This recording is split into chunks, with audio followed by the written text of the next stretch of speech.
Hey friends, welcome to Knit To Cultivate To. This is primarily a fiber arts podcast, but I get up to all kinds of shenanigans while homeschooling my kids. My name's Emily Wood and I live in Midland, Michigan with my husband Colin and our 2 kids. Welcome! If this is your first time, I hope you find something you like. And if you are a returning visitor, thank you for joining me yet again. I really enjoy getting to see all of your comments and messages, and it warms my heart when I see repeat commenters. So thank you guys for supporting me.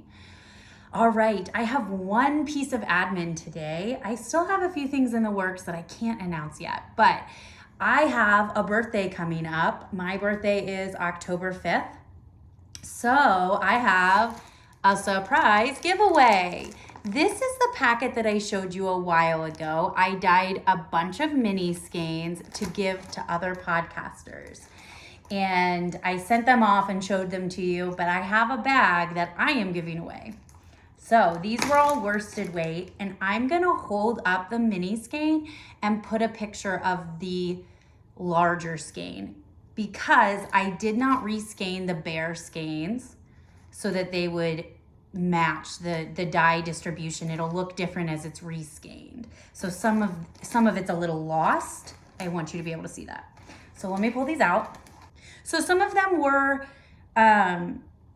independent. So I have 3 independent skeins and 1 collection. Collection, that's a really much more intense word than I mean, but a coordinating mini skein set.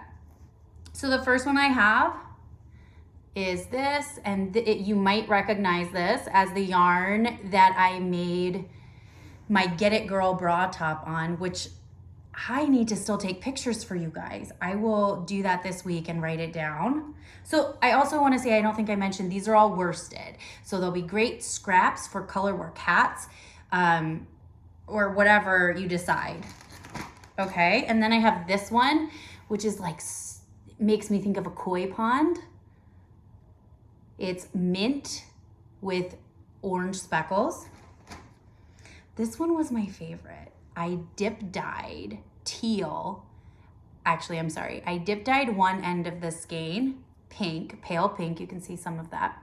And then teal the other way. So there was some gradation, and then speckled the teal portion. And not all of it. It kind of gradiated that as well. I loved that. Was my favorite of the whole batch. And then I have this coordinating set. I would say this is how I would distribute it. Okay, so I have on this side right here, I've got a cream with navy speckles and a cream with like burgundy pinky. Then I did the, how did I do this? I used different colors on these and dyed the skeins and then speckled. And then I just had kind of a variegated skein with both of them incorporated. So this bag will be a giveaway. All you have to do is comment below whatever you want to say. I did not even plan a prompt or anything. Actually, you know what? Tell me what your favorite fall activity is. Fall or Halloween themed activity as we're doing that bucket list, and maybe I'll get some new ideas that I didn't look up. Okay, lots of admin, but comment below and you could win Emily's birthday treat. Let's get to knitting. I only have one finished object this week, and I think you'll be really happy to know that it's my Rose City rollers, so I won't have more on the needles to talk about. These are Rose City rollers using Knitpicks Felici. I used a US size 1. This is a pattern by Mary Catherine Briner, and it's free. It is my favorite shorty sock pattern. It has a little jelly roll and then just a heel flap and gusset, which I love and can do in my sleep at this point, right? Which is the point for vanilla socks. Anyway, love how these turned out. I really love this colorway. These are for my daughter, so they're the smallest size. There's 3 sizes in the pattern, and they're the smallest size. I knit the medium size for me and my middle schooler and the small size for my daughter. I'm not casting another pair of these on as my vanilla go knitting because I'm cast on another project instead that I've already talked about, but we'll get to it. And that's it. So let's move to works in progress.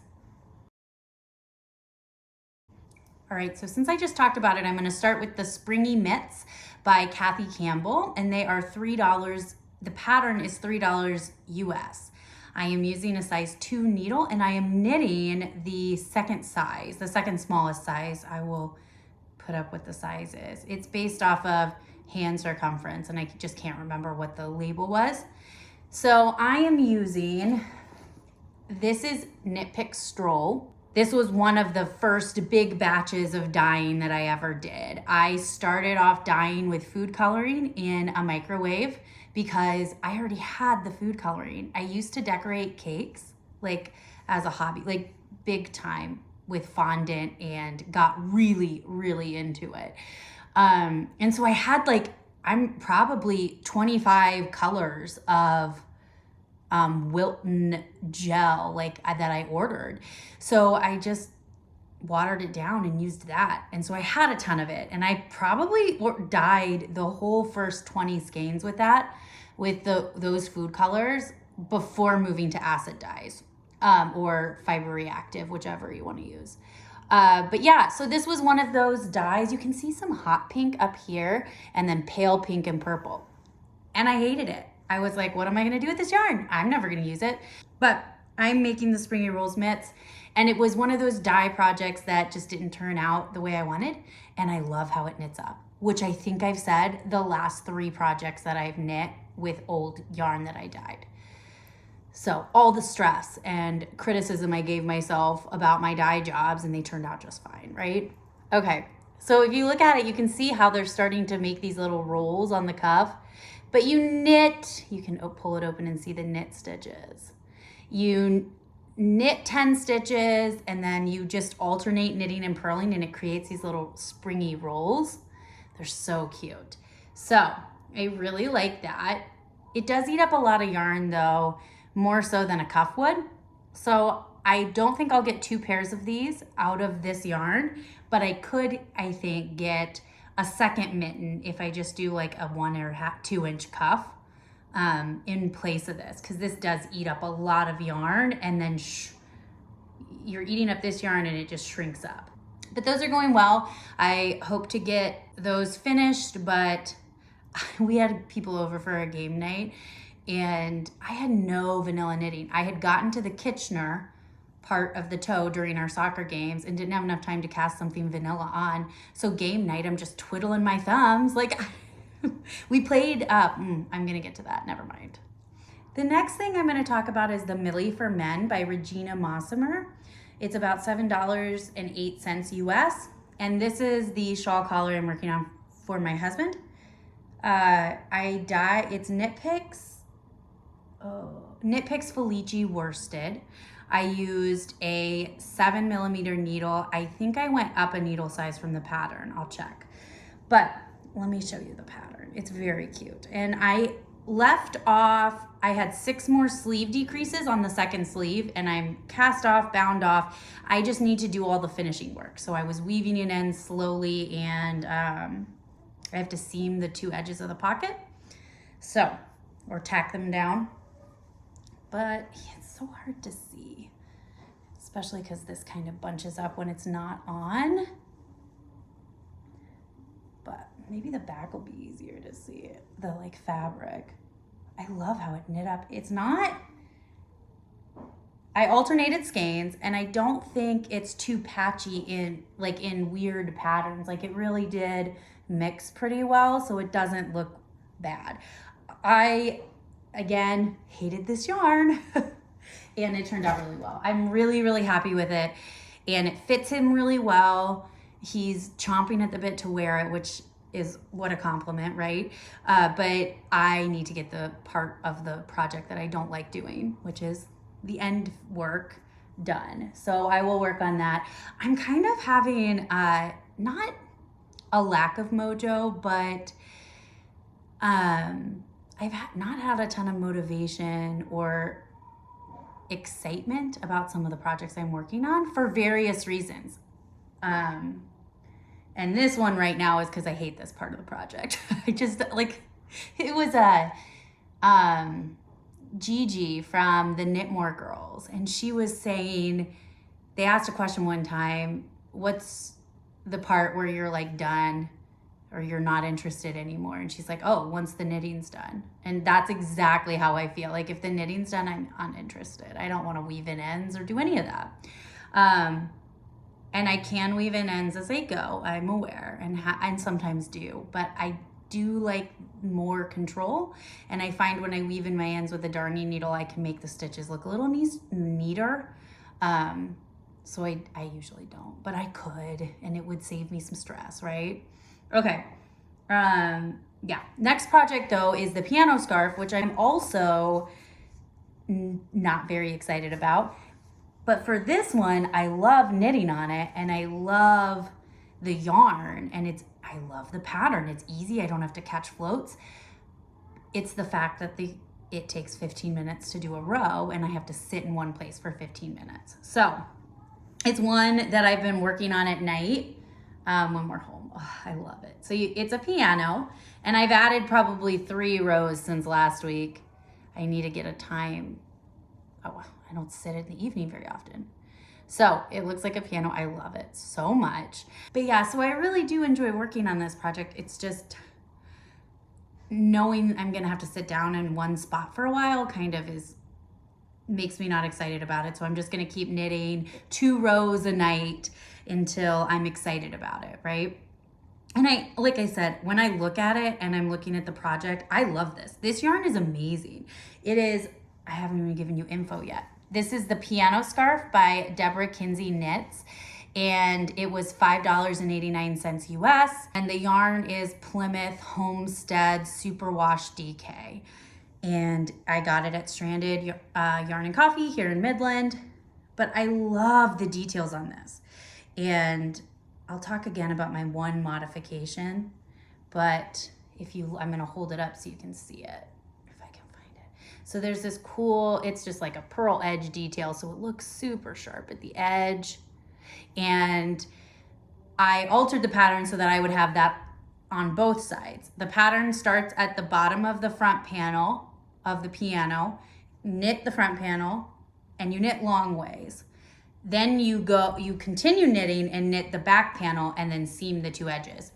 But I started in the middle of the back panel, knit half the panel, did that edge. I'm gonna knit the front and then knit the second half and seam instead, so that I get both of those edges to have that really cool detail. So that's my only modification that I had. Oh, that, and I added, I think, 2 stitches to the edge right here. My friend, I added 2 black stitches. There was only 1 at the edge. My friend already knit this pattern, and so that was one of her alterations she would make. And I liked the idea of it looking like the end of a piano or the end of a keyboard versus another key. So that was another modification I did. And I think that's all. I think that's it. I really like this. I think it's again, it's a mental thing. I don't want to sit for that long and work on this. And I don't like stopping in the middle of a row. I'm so excited. My son has already asked for one of these. I'm pretty sure he's going to be getting it out of something different. This yarn was not cheap. It was, I think $50 for a scarf is expensive. So it was about $50. It's for someone very special who is an adult who will take care of it very well. I don't like giving my children things with luxury items, not because they don't deserve it, because I want them to be able to not have to be careful with it. I want them to be able to be kids. I don't want them to feel pressure about a nice hand, so I'll probably use something cheaper for his. Anyway, I really enjoyed that so far, and yeah, my son is taking his first master class and I'm really excited about it. It's a lesson where you work with the instructor, but then you're also there to see other people get instruction as well. So you learn from that as well. And my husband does these all the time. And so his piano studio was invited to do a master class with Dr. Adrian Wiley, who teaches piano at CMU, Central Michigan University, which is about 40 minutes from us. And Dr. Wiley is the accompanist for the women's choir that I have joined, and also is the organist at our church. She is very, very good. Yeah, anyway, I'm really excited about that, and our house is full of piano all the time. We had people over here to play a game, and all of a sudden there's piano music upstairs, and they're like, is that Eli? And I was like, oh yeah, probably. Just kind of wander to the piano, play a little bit. Love it. Anyway, the last thing I'm going to talk about are my Kate Davies mitts that I'm making. Oh, I need some backstory first. I'm jumping ahead. So I talked about a pattern that I was going to knit, and I'll put the name up because I forgot what it was now. But when I looked at it, it was all duplicate stitch. It wasn't stranded. And I should have noticed that, because there was no way it would have been 3 or 4 colors to a row, so it wouldn't have made sense. But, well, I don't know. I've done 4 colors to a row. Whatever. For whatever reason, I didn't realize it was not color work. And so I chose a different pair of mitts instead. And these aren't mitts, but I'm making them mitts. So these are the Green Shoots Mittens by Kate Davies. The pattern is about $5.85 US. And I've cast on and I'm halfway through the cuff design. So this is what I have so far. This is a purl bump, and this I think is a lining, so I think it actually starts at this purl bump and up. But this is literally the halfway row of the cuff chart. So I'm excited about those. Let me show you the colors I have. So the background color is this like royal deep navy. I have green, a cream for detail, and a pink. My version is much more bright. Her version, I'll show a picture, is deeper colors. Like the green is more rustic. The cream is like a wheat. This is more purpley deep, and this is more like navy. But mine are more bright, vibrant, and I really, really love how they are knitting up. So I'm excited. This yarn is Knitpicks palette. I have J, which is the blue. I have cream, the bear, Cosmopolitan, which is the pink, and Alfalfa, which is the green. And so that's Knitpicks palette, which I really love. I really love the price. I really love the yarn, and I think it makes a fabulous Fair Isle substitute yarn.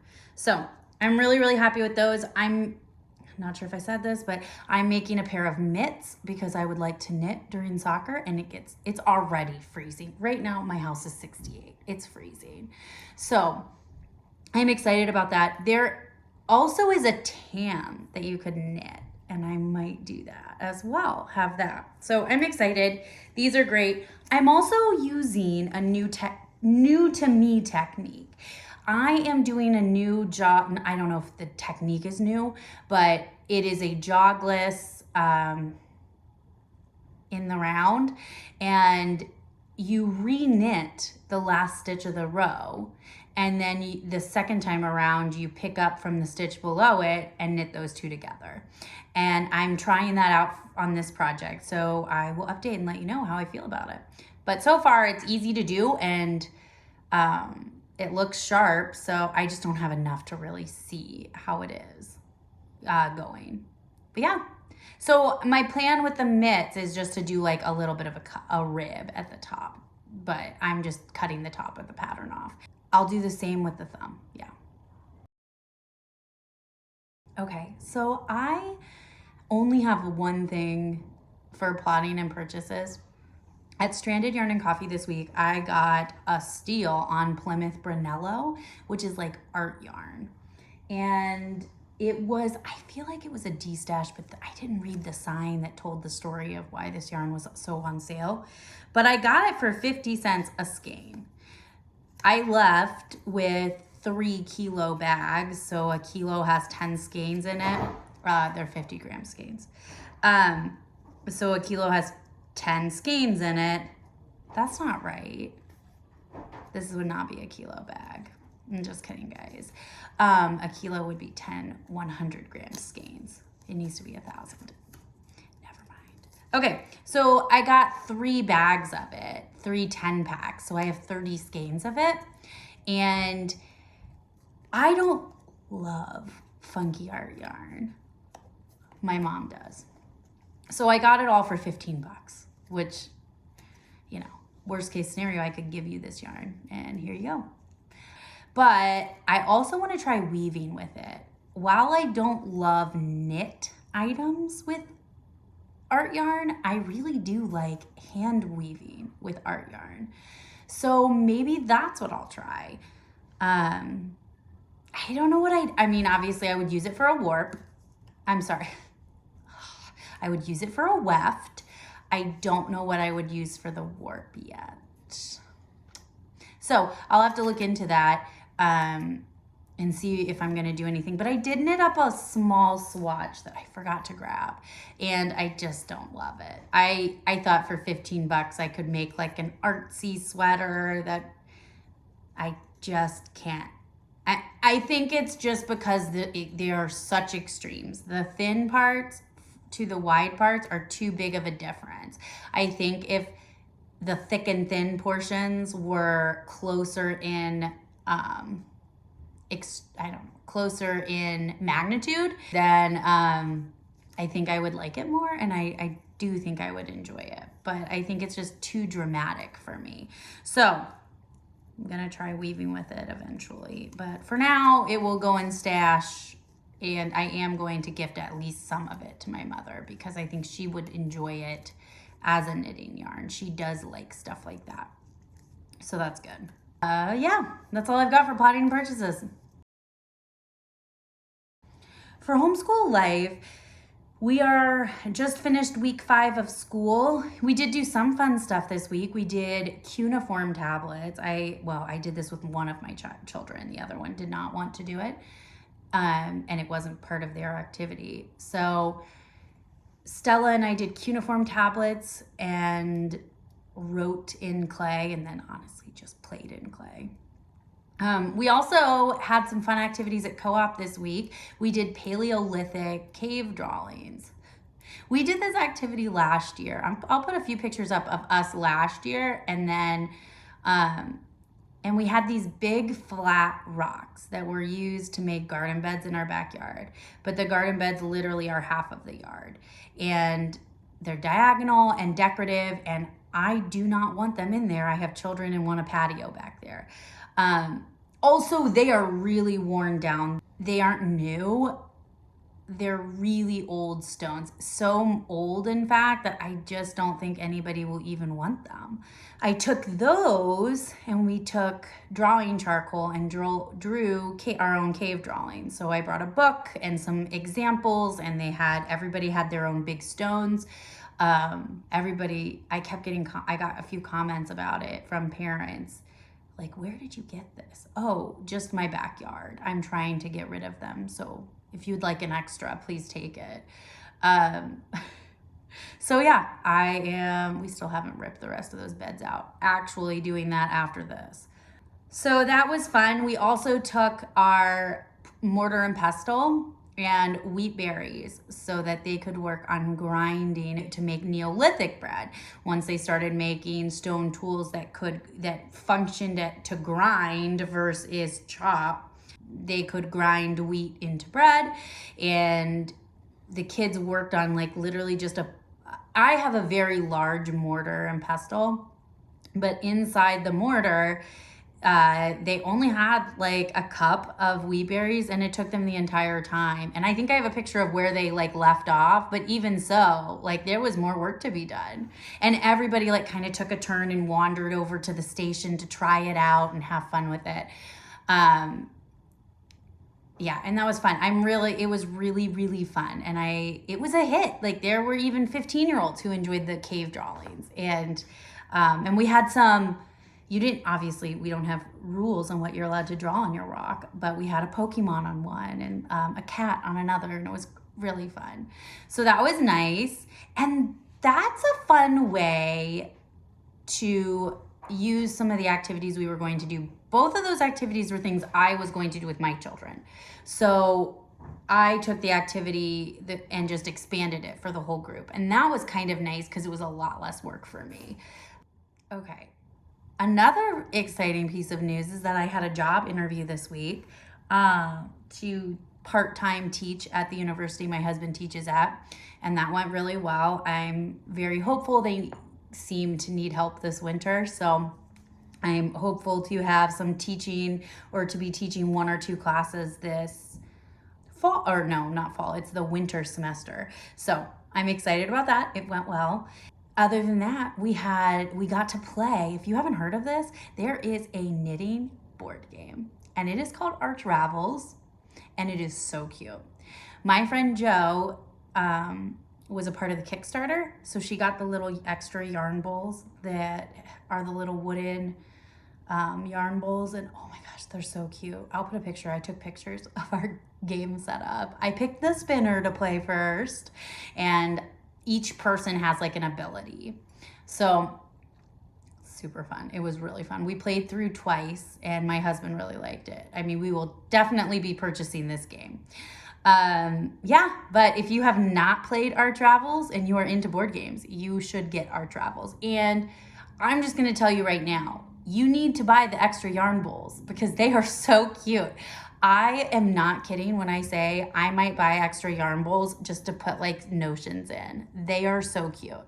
So go play Arch Ravels. Our bucket list has not gotten too much use yet. I have hung a spooky wreath. I'll put my wreath up. It's a cute witch. I think I used a crochet pattern for this and basically copied it, but knit it. So I used knitted panels and I wanted to do that because the covering on the wreath looks like stockings and the crochet does not look as much like stockings as stocking stitch. So I wanted the knitting for that purpose so that it imitated actual socks. So that's my spooky wreath. We almost went apple picking today. I found an apple picking place, right? Told you guys this. Somebody found it, told me about it. Well, this person lives half an hour from me. So I thought it was local, but it's like 2 hours away. And yeah, I don't need to do that. So we will probably go, there's another place one place online says that they have apple picking, but their website doesn't, or they don't have a website. It's just a Facebook group. Anyway, very small farm here. We might check that out, but they're not open today. So we're doing work in the yard today instead, which not crazy looking forward to because it is really, really cold. I will be putting some fleece line joggers on for sure. So the apple picking, we might check out next weekend, or we might do the pumpkins. No, pumpkins are still a while away. We're good. You want to hear the Hocus Pocus update? I waited years, my whole life. And I agreed to wait and watch it with my sister. She's taking her boards and she's studying, then mid-October is when her test is, and she'll have time to do a viewing party. So I guess if I've waited all these years, I can wait a little longer. And I do want to do a viewing party. Her and I buy all the Hocus Pocus stuff together. So I think I should save it to watch with her. But I had been counting down and am very bummed because I literally found out, I hadn't talked to her about it, so this is on me. But I was like, we should have a viewing party. She's like, yeah, I don't think I'm gonna have time for that. And so it was the day that it aired. and like the day it was on Disney. And that's when I agreed to wait. Anyway, we'll watch some other Halloween movies on the way, right? So hopefully next weekend we have a few new bucket list things planned that are not 2 hours away, right? It's not quite, the leaves haven't changed enough for it to really be like fall hike season, so we're gonna wait on that a little bit too. I mean, we were gonna do apple picking, and then we were like, well, let's just do a fall hike today. And then my husband was like, it might be like the last warmer day. We should just go ahead and get this stuff done. And I was like, yeah, you're right.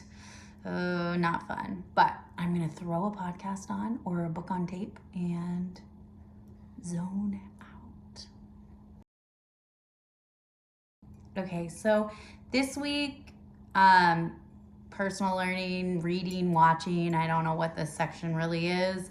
I still have not finished the Once and Future Wishes, but that's what I'm going to listen to outside. I need to still listen to more Percy Jackson and the Lightning Thief.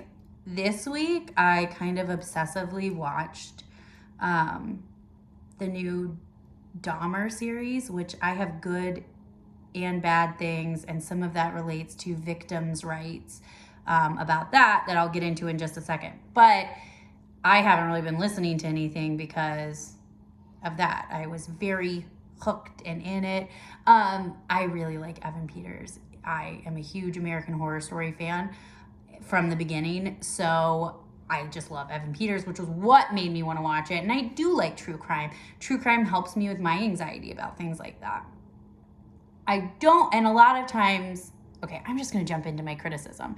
So when I got to the last episode, I was almost to the last episode, maybe. I was like 1 or 2 away. But I was at the very end of the season or series. And I read a post from one of the victims' cousins.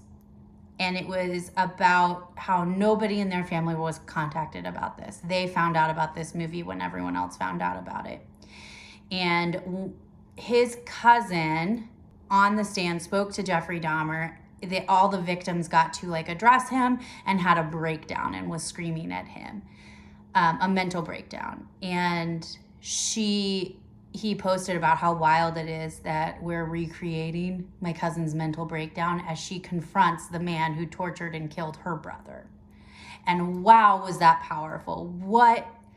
I always like true crime sources or shows that really talk about the victims, that focus on the victims.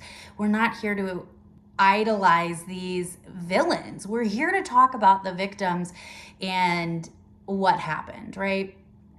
And documentaries often give the family a chance and the victims a chance to share their narrative and their story and their truths.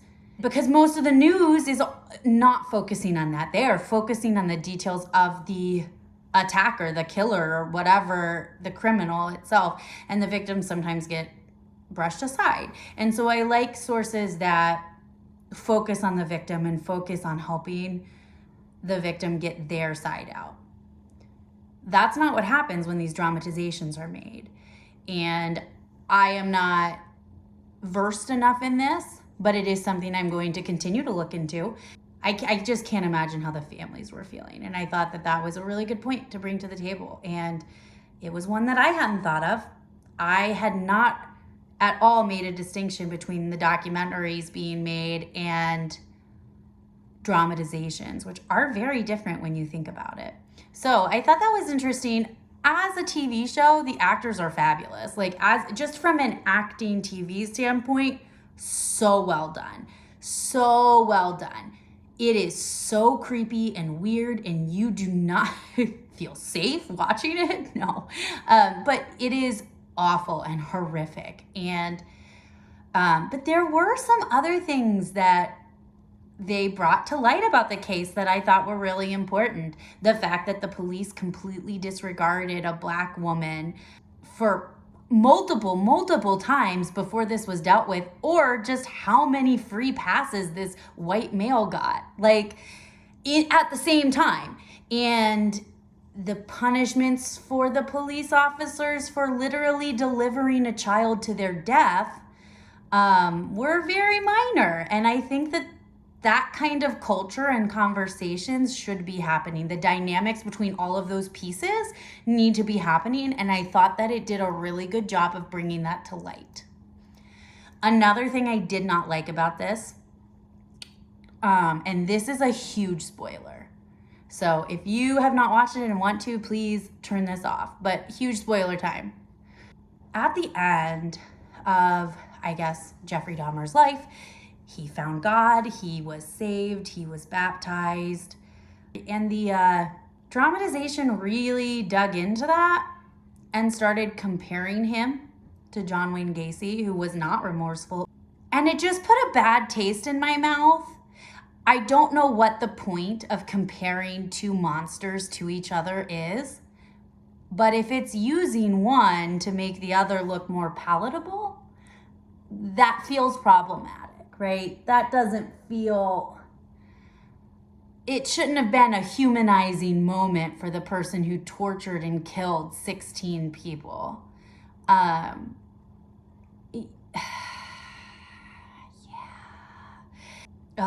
I can't, I don't even know, but not good, not okay. Yeah. And it just, I feel like that part of it did a disservice to the victims and the victim's family. Yeah. But I haven't, other than that, that's the only thing I watched. I watched that and got through all 10 episodes because it really is one that it was kind of slow going, and there was a lot of stuff in the past. So it wasn't all intense. But like once I started watching it, I really just wanted to finish it. I don't think I wanted to drag it out, right? There are some shows you want to enjoy and drag out, and there are others that you're just like, I want to watch this, and I want to, I learned more about the case and the victims of the case. And for that, I am grateful. It made me go look into a few things. And part of the true crime for me is remembering the victims, right? Part of reading these stories is to see the victim. All right, guys, that's all I've got this week. Don't forget to comment below what your favorite fall or Halloween activity is, besides knitting. I already know you guys like to knit. But like, subscribe, comment, please. Have a great week.